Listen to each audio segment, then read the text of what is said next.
Good morning students. और आज हम पढ़ने वाले हैं assets. What is assets? Assets क्या होती हैं और कौन कौन सी एसेट्स हैं जो कि बिजनेस में रिकॉर्ड की जाती हैं या बिजनेस में जिनसे रिलेटेड ट्रांजैक्शंस होते हैं और हम अकाउंट में उन्हें लिखते हैं या रिकॉर्ड करके रखते हैं। तो फर्स्ट क्वेश्चन है what is assets? Something valuable या फिर ऑल प्रॉपर्टीज, जितने भी बिजनेस के पास प्रॉपर्टीज है उन्हें हम एसेट्स में इंक्लूड करते हैं। ऑल प्रॉपर्टीज या फिर ऐसा कुछ वैल्यूएबल है जिसका बेनिफिट कंपनी को मिलने वाला है या जिसका बेनिफिट कंपनी को मिलता है। समथिंग वैल्यूएबल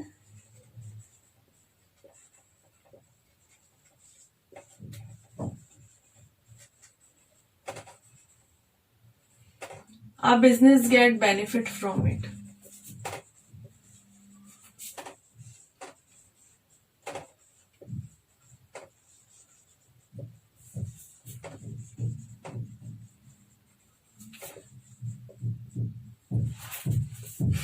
फॉर एग्जाम्पल, अब कौन कौन सी बिजनेस की एसेट्स हो सकती हैं?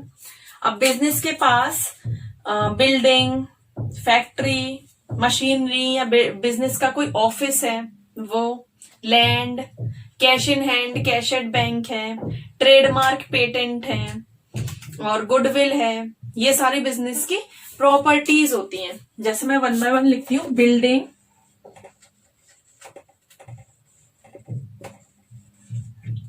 फर्नीचर,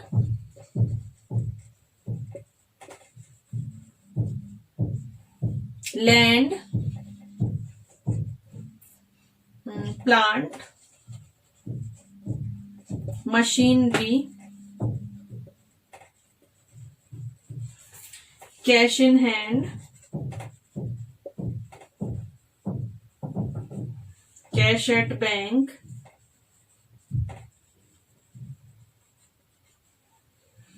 इसके अलावा है डेटर्स, बिल्स रिसीवेबल्स। अब डेटर्स और बिल्स रिसीवेबल्स क्या होते हैं? डेटर्स होते हैं हमारे देनदार, जिनसे हमें फ्यूचर में पेमेंट रिसीव होगा। डेटर्स क्रेडिट सेल्स से रिलेटेड होते हैं, जिन्हें हमने उधार माल बेचा है और वो कुछ टाइम बाद हमें पेमेंट करेंगे, यानी कि फ्यूचर में हमें पेमेंट रिसीव होगा। तो जो भी पेमेंट रिसीव होगा वो हमारी एसेट्स में इंक्लूड होगा, जिन्हें हम देनदार या डेटर्स कहते हैं। इसके बाद है बिल्स रिसीवेबल। इसका मीनिंग जानना बहुत जरूरी है। बिल्स रिसीवेबल होता क्या है? जैसे कि मैं मिस्टर एक्स से या मैंने मिस्टर एक्स को गुड्स सेल किया, तो मैं जो भी उनको माल भेजती हूँ या बेचती हूँ तो उन्होंने मुझे इस समय पेमेंट नहीं किया। मैं 1 लाख का माल उन्हें बेचा है और उन्होंने मुझे बोला कि मैं 3 मंथ्स बाद आपको इसका पेमेंट करूंगा। लेकिन मुझे तो ये इन्फॉर्मेशन रिटन में चाहिए होगी कि 3 मंथ्स बाद वो मुझे पेमेंट कर ही देंगे। तो वो मुझे रिटन में लिख के देंगे कि मैं डैश ऑर्गेनाइजेशन को 1 लाख रुपीज आफ्टर 3 मंथ्स या जितना भी टाइम पीरियड है, आफ्टर 4 मंथ्स, आफ्टर 3 मंथ्स मैं पेमेंट करूंगा। तो जो मुझे रिटन में रिसीव होगा, जो बिल रिसीव होगा, उसे मैं बिल्स रिसीवेबल बोलूंगी। इसे हम हिंदी में प्राप्य विपत्र कहते हैं।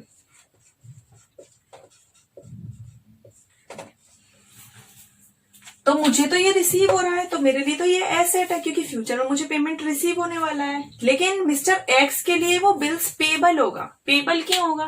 क्योंकि मिस्टर एक्स को पेमेंट करना है और उनके लिए वो उनकी रिस्पॉन्सिबिलिटी या लायबिलिटी है और मेरे लिए एसेट होगा और मैं इसको बिल्स रिसीवेबल लिखूंगी। इसके बाद है ट्रेडमार्क, पेटेंट। अब ट्रेडमार्क और पेमेंट क्या होता है? ट्रेडमार्क और पेटेंट होता है, जैसे कि आपने बहुत सारे प्रोडक्ट्स पे देखा होगा, आर करके लिखा होगा और ऐसे राउंड होगा। ये होता है रजिस्टर का मार्क। इससे हमें पता चलता है कि उस कंपनी ने अपने प्रोडक्ट को रजिस्टर करवा रखा है। ट्रेडमार्क है एक ऐसा मार्क है, जैसे कि कुछ कंपनियां अपना कंपनी का एक मार्क बना लेती हैं। वो उनके प्रोडक्ट पे वो ही मार्क होगा, सारे प्रोडक्ट्स पे उनका ट्रेडमार्क होगा। तो उस मार्क को रजिस्टर्ड करवाना पड़ता है। जैसे मेरे हाथ में डॉम्स का ये है मार्कर, तो डोम्स ने अपना नाम ही इस तरीके से नाम लिख रखा है, ये उनका ट्रेडमार्क है। तो आजकल सभी कंपनियों ने अपने ट्रेडमार्क बना रखे हैं। कोई भी कॉस्मेटिक कंपनी है या कैडबरी है, ब्रिटानिया, पार्ले, जितनी भी कंपनीज है अपने ट्रेडमार्क बना रखे हैं। तो ये मार्क है, एक तरीके का मार्क है जो कोई भी कंपनी या बिजनेस अपना बनवाता है या रजिस्टर्ड करवाता है, इसे हम ट्रेडमार्क कहते हैं। नेक्स्ट है पेटेंट। पेटेंट को हम समझ सकते हैं जैसे पेटेंट हमारा अधिकार है या राइट है, कोई भी प्रोडक्ट बनाने का राइट है। जैसे कोई कंपनी है, कैडबरी है, तो कैडबरी जो चॉकलेट बनाती है, तो कैडबरी जितनी भी चॉकलेट बनाती है उस फॉर्मूले से चॉकलेट केवल कैडबरी ही बना सकती है, उसे कोई कॉपी या चीट नहीं कर सकता। तो ये माना जाएगा कि उस कंपनी ने अपना प्रोडक्ट को पेटेंट करा रखा है, यानी कि उसे ही अधिकार है प्रोडक्ट बनाने का, दूसरा कोई भी उसके प्रोडक्ट को चीट या कॉपी नहीं कर सकता। तो ये है हमारा patent. Building, furniture, land, plant, machinery, cash, debtors. अगर कोई बैंक बैलेंस है, हमारा ये है कैश एट बैंक, ये है debtors, bills receivable, trademark, patent. अब कुछ होते हैं फिक्स्ड डिपॉजिट होते हैं हमारे। फिक्स्ड डिपॉजिट आप जानते हैं, एफडी बोलते हैं।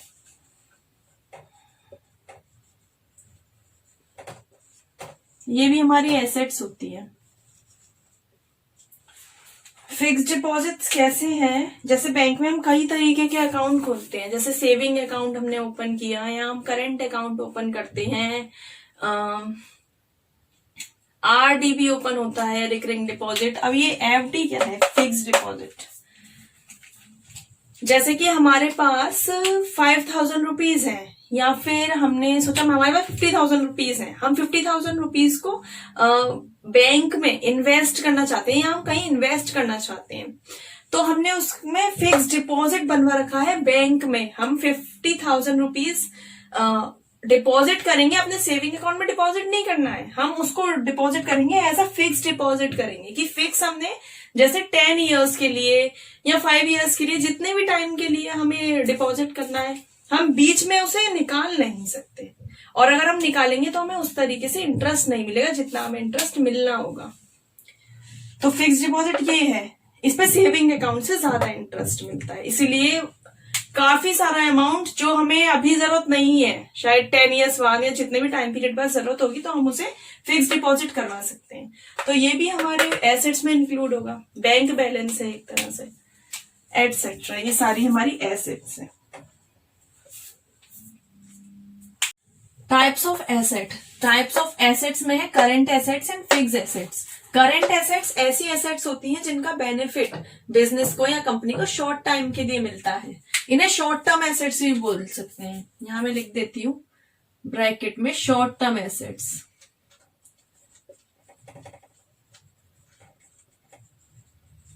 और फिक्स एसेट्स वो एसेट्स हैं जो काफी लॉन्ग टाइम तक फिक्स रहती हैं, या फिर लॉन्ग टर्म एसेट्स हैं, इनका बेनिफिट कंपनी को या बिजनेस को बहुत लॉन्ग टाइम के लिए मिलेगा।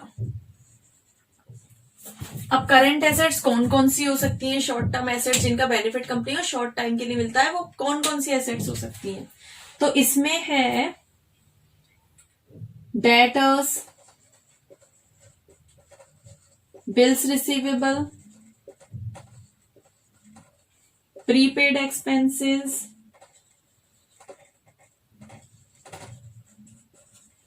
स्टॉक। प्रीपेड एक्सपेंसेस क्या होता है?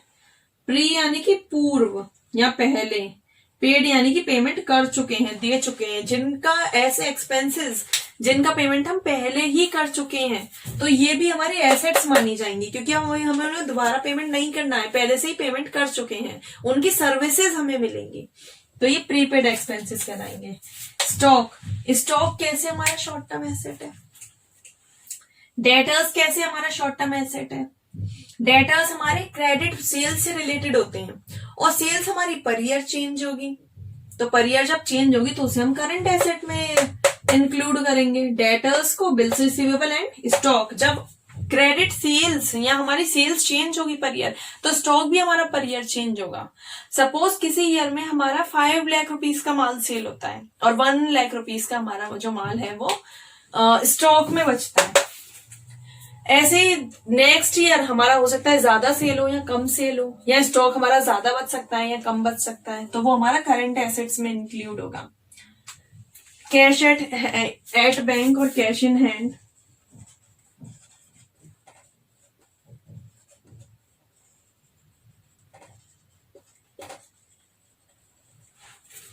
इसके बाद है फिक्स एसेट्स। फिक्स एसेट्स ऐसी जिनका बेनिफिट किसी भी बिजनेस को या कंपनी को लॉन्ग टाइम के लिए रिसीव होगा। अब इसमें आती है बिल्डिंग,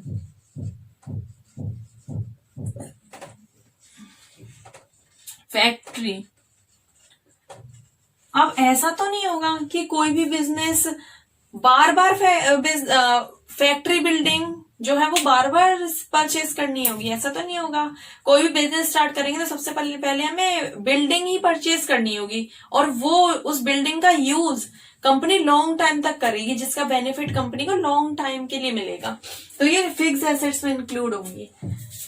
लैंड केवल एक बार परचेज की जाएगी और बहुत लॉन्ग टाइम तक यूज की जाएगी land. Plant, furniture, machinery, goodwill, patent, trademark. अब इन्हें हम 2 पार्ट्स में डिवाइड करेंगे फिक्स एसेट्स को। एक फर्स्ट तो होगा टेंजिबल, जिन्हें हम कहते हैं मूर्तमान। सेकंड होगी इंटेंजिबल।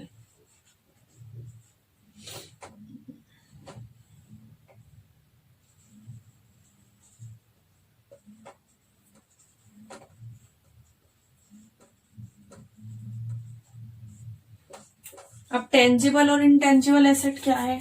टेंजिबल एसेट वो एसेट है जिन्हें हम देख सकते हैं या टच कर सकते हैं, वो टेंजिबल एसेट है। और इनटेंजिबल एसेट वो एसेट है जिन्हें हम टच नहीं कर सकते, देख नहीं सकते। जैसे कि बिल्डिंग देख सकते हैं, फैक्ट्री देख सकते हैं, लैंड, प्लांट, फर्नीचर, मशीनरी। क्या आप गुडविल देख सकते हैं? वो तो रेप्यूटेशन है, रेप्यूटेशन दिखती है? नहीं दिखेगी, तो इसे हम इंटेंजिबल एसेट में इंक्लूड करेंगे। ऐसे ही पेटेंट एंड ट्रेडमार्क, ये हो गई हमारी assets, current assets and fix assets. Fix assets के 2 पार्ट्स हैं, टेंजिबल एंड इंटेंजिबल एसेट्स। के स्टूडेंट्स, तो आज का हमारा लेक्चर था types of assets and assets का मीनिंग, जिसमें हमने कई तरह की एसेट्स के बारे में भी और उनकी मीनिंग भी लर्न की। Thank you for watching my video. Please like, share and subscribe.